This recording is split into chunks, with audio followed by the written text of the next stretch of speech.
As we check out some of the race highlights from the TFH Hire Legend Cars, Australia, and Hogan, well, he managed to get into the first corner this time. He wasn't going to let Pring get that.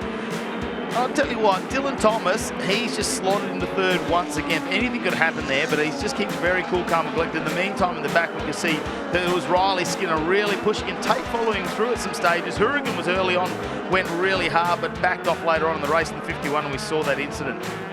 Yeah, Hourigan didn't really have the stellar race that he was hoping for. Back with our race leaders now, and Hogan just kept it exactly where he needed to. Big dive up the inside as Hourigan exits stage right.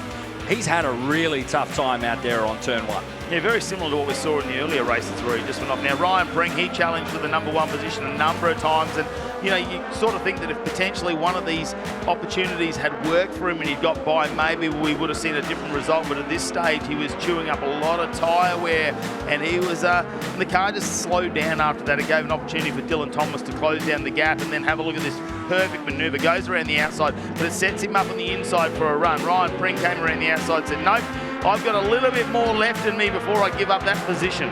This was an absolutely brilliant battle between the number 97, and there was the contact. Duckworth involved, very tough to see, but your race winner at the end of it all, Rob Hogan, taking out the event.